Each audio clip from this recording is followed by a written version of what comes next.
Dr. Tersia Oosthuizen.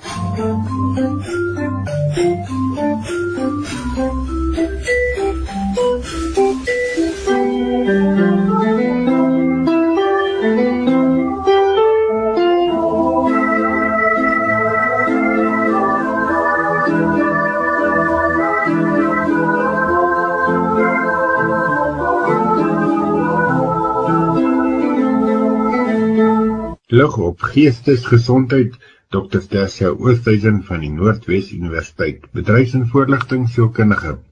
Goeiemôre Willem, goeiemôre luisteraars. Ons het gesels oor spirituele mishandeling en dan spesifiek binne die geloofsgemeenskap. Maar ek wil ook hê ons moet nou so 'n bietjie kyk na maar wat doen ons in elk geval as 'n persoon deur 'n moeilike situasie gaan of gegaan het, en waar hulle dan in hierdie geloofsgemeenskap waarin ons is, het sy dit 'n gemeente of die dominee of die pastoor of die priester of wie ook al is aanklop. En ek wil begin deur net twee goed te sê. In die eerste plek ervaar mense baie keer 'n krisis. En dit word soms verwar met trauma. Die belangrike onderskeid of verskil is dat 'n krisis iets is wat 'n mens tydelik van jou balans afgooi of jou ekwilibrium versteur. Terwyl 'n trauma iets is waar jou lewe direk bedreig word met die dood of dan iemand na aan jou, 'n geliefde, of waar jy fisies sien dat iemand se lewe bedreig word met die dood en dalk uiteindelik sterf. So daar is 'n baie sterker intensiteit wanneer ons verwys na trauma. Maar kom ons sê so 'n bietjie meer eers oor wat is 'n krisis. In die eerste plek, die definisie van frustrasie, is dit ek een of ander doel het wat ek wil bereik, maar ek is geblokkeer, ek kan nie daardie doel bereik nie. En dit lei baie keer tot angs of woede of ontsteltenis, ongelukkigheid, as 'n klomp emosies wat dit kan ontlok.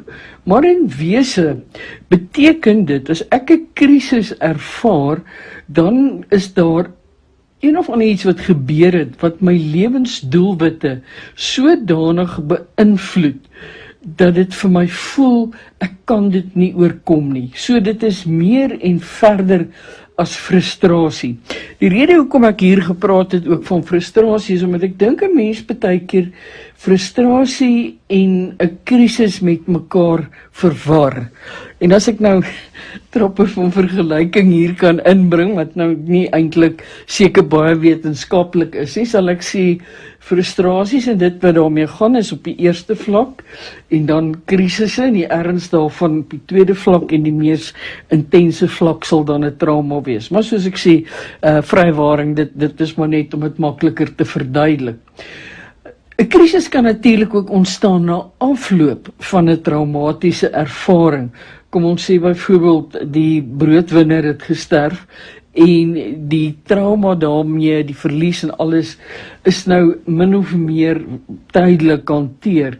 Maar nou is daar verdere krisisse wat ontstaan wat van finansiële aard kan wees, of die res van die gesin moet dalk verander van woonplek of self die stad of die dorp waar hulle bly, en ander verantwoordelikhede wat die broodwinner nou omgesien het, wat nou deur die res van die gesin moet hanteer word. Dan is daar 'n direkte verband weer verder tussen trauma en verdere krisisse. Maar 'n krisis is ook iets wat ontstaan of wat gebeur waar 'n persoon nie weet wat om in daardie situasie te doen nie. Kom ons sê byvoorbeeld, my kind is gevang daggebruik in skooltyd en nou staar my kind moontlike skorsing in die gesig. Dit is 'n tipiese voorbeeld van 'n krisis. Dit is 'n persoonlike stuk moeilikheid, as ek die woord kan gebruik, wat veroorsaak dat ons totaal geïmmobiliseer raak. So hierdie moeilike en hierdie onaangename en hierdie onverstaanbare situasie begin dan eintlik so negatief inwerk op my, dat ek nie kan weet en verstaan en onthou En so ver dink soos byvoorbeeld, watter bronne het ek om dit te kan gebruik nie. So dit is definitief wat ons noem, dit is 'n emosionele disorganisasie, wat so 'n totale impak op ons lewens en die lewenssiklus het, dat ons nie daarmee kan cope nie. En dit is gewoonlik ook wanneer daar intense gevoelens is wat met vrees en skok en natuurlik uitermate stres verband hou voorkom. So met ander woorde, die eerste belangrike is, dis te oorweldigend. Dit gooi ons van ons ekwilibrium af, gooi ons van balans af, ons weet nie wat om te doen nie, ons kan nie ver genoeg dink, deur byvoorbeeld te sê, maar daar sekere bronne of mense wat my kan help hierin nie. Baie keer is daar iets wat gebeur het wat van so 'n aard is, dat dit my skuldig laat voel, dat dit my skaam laat voel. Ja, hartseer en selfs kan dit as snellers dien van vorige pyn en frustrasie en hartseer en ongemak wat ek ervaar het. En dit kan uiteindelik natuurlik lei die oormatige angs en stres tot depressie. En omdat ek sukkel om daarmee te cope, begin dit die bestaande bietjie bronne waarvan ek bewus is en wat ek miskien dalk sal oorweeg om te gebruik, begin ek dit heeltemal uitput. Baie dankie Tersia. Ons luister binnekort verder na Dr. Tersia Oosthuizen.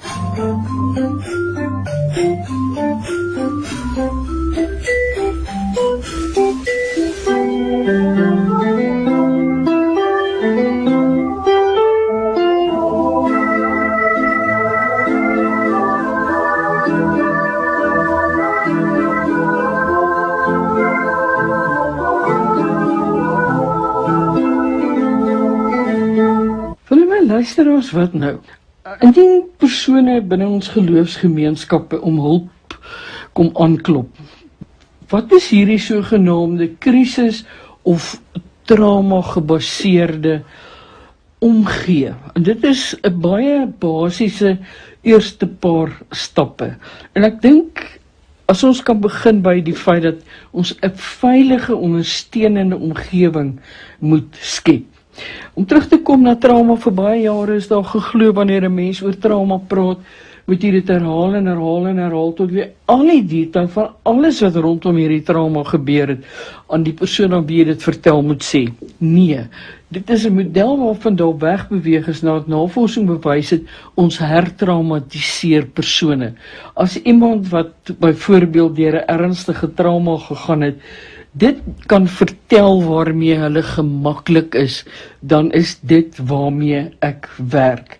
So met ander woorde, ons kyk na hulle denkpatrone en hulle gevoelens en aan die gedrag wat voortgevloei het uit hierdie krisis of uit hierdie trauma, en ons idee is nie om dit te veroordeel en dit as patologie te sien nie, maar om te kan besef dat hier 'n persoon is wat tans nie die gebalanseerde emosionele of dan kognitiewe vaardighede het om self sin te maak nie.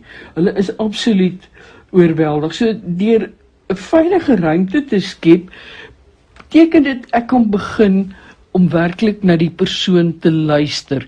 Want as ek kan luister en die persoon voel, ek is teenwoordig, ek is daar wanneer die persoon dit met my deel, dan begin ons wat ons noem rapport bou, ons bou vertroue en die kommunikasie is helder en duidelik. So wat ons uiteindelik doen is, die eerste stap altyd, neem waar, wat sien ek, wat hoor ek, en bring dit by mekaar in terme van, nou is hierdie persoon wat hier voor my sit, 'n godgeskape wese, wat met waardigheid en respek behandel moet word. Daarom luister ek aandagtig. Ek luister nie met die idee om dadelik gou moontlike antwoord te formuleer nie. Soms is ons bang vir stiltes wanneer ons luister na ander en hulle probleme. Hulle sê nou maar krisis met ons gedeel, en nou voel ek het onmiddellik iets sê. Soms moet ons dalk net 'n bietjie stil bly. En dan hoor en ervaar ons baie meer van dit waardeur die persoon gaan. So wat ons doen is ons luister, ons neem waar. En dan begin ons saam met hierdie persoon kyk, wat is dit wat nou die grootste nood is wat hanteer moet word. En dit kan ons in enige tipe situasie toepas. Sou die grootste nood argumentshalwe wees dat hierdie persoon nou persoonlike versorging nodig het, dan is dit waarna ons kyk. As die grootste nood dat hierdie persoon dalk bang of skaam is om van hulle copingbronne gebruik te maak waar dit ander mense betrek, sê nou maar 'n kind wat nie weet of hy sy ouers kan vertrou nie, dan is dit iets waarna ons moet kyk. So uiteindelik is ons besig om met omgee en begrip en verstaan perspektief te probeer vorm van waardeur hierdie persoon gaan, dat hulle daardie gerusheid het, dat hulle met ons kan praat en dan belangrik die etiese altyd van vertroulikheid. As iemand, en ek weet in die sielkunde geld dit, as iemand met 'n sielkundige kom praat, dan teken hulle wat ons noem 'n ingeligte toestemming vorm tot terapie, wat beteken slegs indien daardie persoon, die kliënt, pasiënt, of iemand naby sy lewe bedreig word deur die dade van hierdie kliënt of pasiënt, kan ek dit aan 'n derde party noem. Anderster bly dit tussen my en daai persoon. En ek wil tog vra, kom ons dink 'n bietjie aan hierdie etiese instelling van ons eie kant af. As iemand my met iets vertrou, dan hou ek my mond.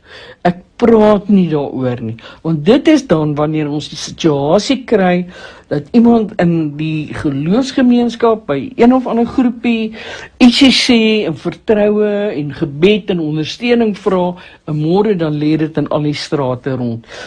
So ons 'n bietjie gaan sit en dink oor ons eie etiese verantwoordelikheid.